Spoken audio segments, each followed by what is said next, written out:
అభివృద్ధి ప్రదాత ఈ ప్రాంత వేదికపైకి ఆహ్వానిస్తున్నాం.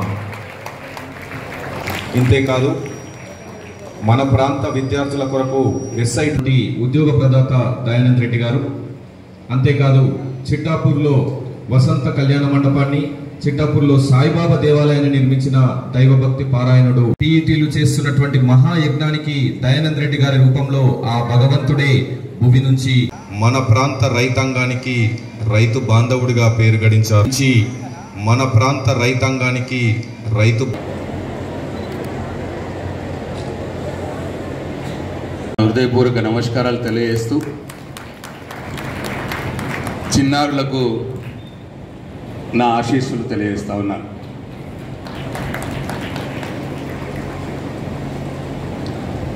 ఈ కార్యక్రమానికి ముఖ్య అతిథిగా రావాల్సిన వాళ్ళు కరెక్ట్గా చెప్పాలంటే ఏనుగు దయానంద్ రెడ్డి గారు రావాలి. ఇక్కడ వారే దీనికి అర్హులు. ఇంత పెద్ద ఎత్తున గుప్తదానం అంటారు దీన్ని. ఆయన చేసే దానాన్ని కూడా పెద్దగా ప్రచారం చేసుకోనటువంటి గొప్ప మనసు ఏనుగు దయానంద్ రెడ్డి గారిది. మరి వారి వియ్యంకున్నైనందుకు వారి తరఫున నేను ఈ కార్యక్రమాన్ని నిర్వహిస్తూ ఉన్నాను. స్కూళ్ళల్లో ఆ సదుపాయాలు ఉచితంగా చదువుతున్నటువంటి గవర్నమెంట్ స్కూళ్ళల్లో చదువుతున్నటువంటి పేద గ్రామీణ విద్యార్థులకు అందాలి అని చెప్పి ఒక గొప్ప సంకల్పంతో ఇవాళ దయానంద్ రెడ్డి గారి మహోన్నత కార్యక్రమాన్ని తీసుకున్నారు. అయితే ఆయన చాలా సంవత్సరాల నుంచి పనిచేస్తూ ఉన్నాడు, చెప్పుకోలే బయటకి. ఎన్నడూ కూడా ప్రచారంలో ఉన్నటువంటి ఎవరైనా సంపన్నులు, డబ్బులున్న వాళ్ళు దయానంద్ రెడ్డి గారు చేస్తున్న కార్యక్రమాల్ని వాళ్ళు కూడా అనుసరించి వాళ్ళు 2 స్కూళ్ళకో 4 స్కూళ్ళకో సహాయం అందిస్తే మొత్తంగా కూడా బాగుంటుంది అన్న ఉద్దేశంతో నేను ఈ కార్యక్రమానికి వచ్చిన. నేను రావడం వల్ల దయానంద్ రెడ్డి గారు చేస్తున్నటువంటి ఈ గుప్తదానాలు, ఈ కార్యక్రమం, ఈ స్పిరిట్ ఆఫ్ ఈ ప్రోగ్రాం, అంటే ఈ కార్యక్రమం వెనకాల ఆయన చేస్తున్న ఈ పనుల వెనకాల ఉన్న విషయం అందరికీ తెలియాలి అన్న ఉద్దేశంతో నేను ఈ కార్యక్రమానికి రావడం జరిగింది.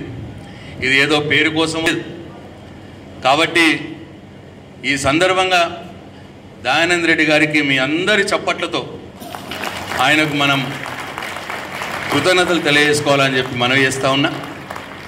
ఇక్కడే కాదు, ఇంకా హైదరాబాద్లో ఒకరోజు నా దగ్గరకు వచ్చినాడు.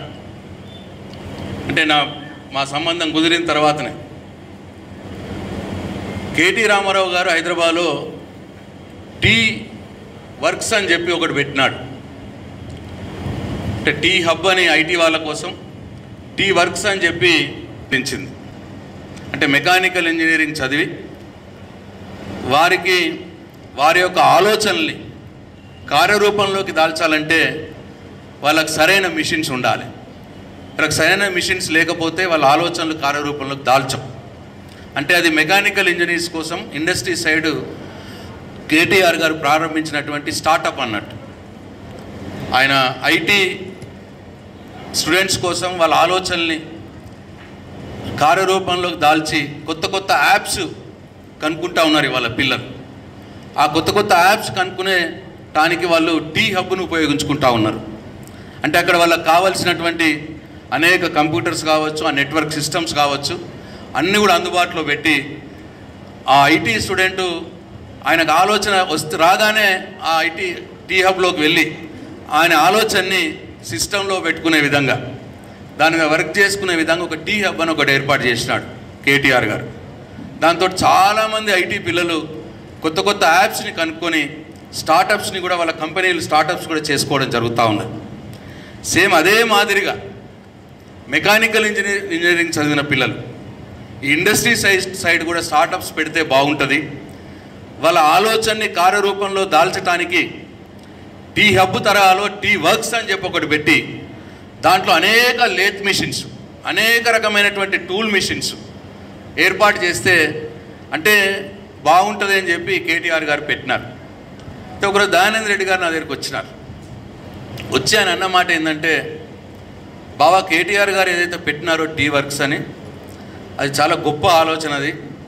ఎందుకంటే నేను ఎంటెక్ చేసిన తర్వాత నేను నా ఆలోచనలని కార్యరూపంలోకి దాల్చాలంటే నాకు మిషన్ దొరకకపోయేది, మాకు ఎక్కడ కూడా దొరకకపోయేది. ఒకటే ఒక సెంటర్ ఉండే, ఆ సెంటర్కి పోతే ఆ మిషన్ దగ్గరికి మేము పోయి పని చేయాలంటే 6 గంటలు 8 గంటలు వెయిట్ చేసేవాళ్ళం. అయినా గంట సేపు దొరికేది. ఆ గంటలో మా ఆలోచనని మేము పెట్టుకోలేకపోయేవాళ్ళం.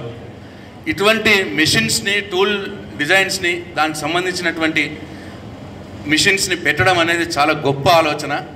ఇది చాలా మంచి ఆలోచన. నేను ఈ కష్టం పడ్డ నాకు మిషన్లు దొరకక నేను చాలా సంవత్సరాలు నా నైపుణ్యాన్ని నేను చూపించలేకపోయినా, నేను కార్యరూపంలోకి దాల్చలేకపోయినా. ఇవాళ కేటీఆర్ గారు ఇది పెడుతున్నారు కాబట్టి నా వంతుగా నేను ఒక మిషన్ని డొనేట్ చేస్తాను నేను టీ వర్క్స్కి అన్నాడు. సరే అని చెప్పి నేను ఆయన కేటీఆర్ గారి దగ్గర తీసుకుపోయి ఇట్లా సో అండ్ సో మా బావ, ఈయన బిడ్డ నా కోడలు, ఇట్లా మీరు పెట్టిన టీ వర్క్స్కి ఒక మిషన్ ఆయన డొనేట్ చేస్తారట. ఆయన ఇంతకుముందు ఇట్లా బాధపడ్డాడు. ఆయన చదువు అయిపోగానే ఆయన మిషన్స్ దొరకక ఆయన ఇబ్బంది పడ్డాడు. ఆ ఇబ్బంది ఇప్పుడున్న జనరేషన్కి రావద్దు అని చెప్పి మీరు ఏదైతే టీ వర్క్స్ అని పెట్టినారో దాంట్లో మంచి మిషన్ ఒకటి, టాప్ మిషన్ ఒకటి ఆయన డొనేట్ చేస్తా అంటున్నాడు అని చెప్పిన. కేటీఆర్ గారు సంతోషపడి, థ్యాంక్ యూ దయానంద్ రెడ్డి గారు, మీలాంటి ఆలోచన చేసే వాళ్ళు ఉండడం చాలా గొప్ప విషయం. సరే ఏ మిషన్ ఇస్తారు మీరు అన్నాడు. ఆయన ఒక మిషన్ చెప్పాడు. ఆ టీ వర్క్స్ CEO ఎవరైతున్నారో ఆయన్ని పిలిచాడు కేటీఆర్ గారు. పిలిచి దయానంద్ రెడ్డి గారికి ఈ సో అండ్ సో మిషన్ ఇస్తారట, మీరు ఆయనతో కాంటాక్ట్ ఉండి ఆ మిషన్ తెప్పించుకోండి అని చెప్పినారు. ఆ మిషన్ అది పేరు అది చూడగానే ఆ టీ వర్క్స్ CEO నోరు తెరిచిండు. ఒక్కసారి కళ్ళు ఇట్లా పెద్దగా చేసుకోండు, నోరు తెరిచిండు. నేను ఏమైందండి అన్న. నేను కేటీఆర్ కూడా అడిగాడు ఏమైందండి అని. సార్ ఈ మిషన్ ఏంటో తెలుసా సార్ అని అన్నాడు. అంటే ఏంటి అని అడిగాడు కేటీఆర్. సార్ ఈ మిషన్ కాస్ట్ 2.5 కోట్లు సార్ అని చెప్పినాడు. అసలు మన రాష్ట్రంలోనే ఇటువంటి మిషన్ లేదు సార్. ఇది చాలా సొఫిస్టికేటెడ్ మిషన్. ఇది మొత్తం కంప్యూటర్.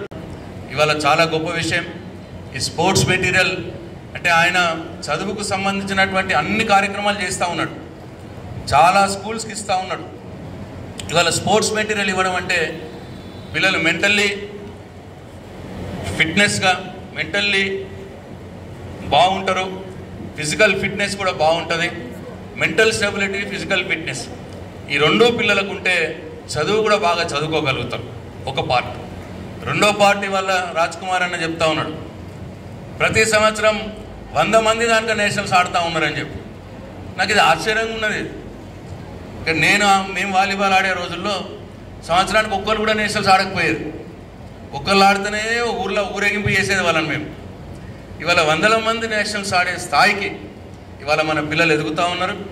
డెఫినెట్గా దయానంద్ రెడ్డి గారు చేసిన ఈ సాయానికి తోడు మీ PETల వర్కే దీనికి కారణం అని చెప్పి నేను నమ్ముతా ఉన్నాను బలంగా.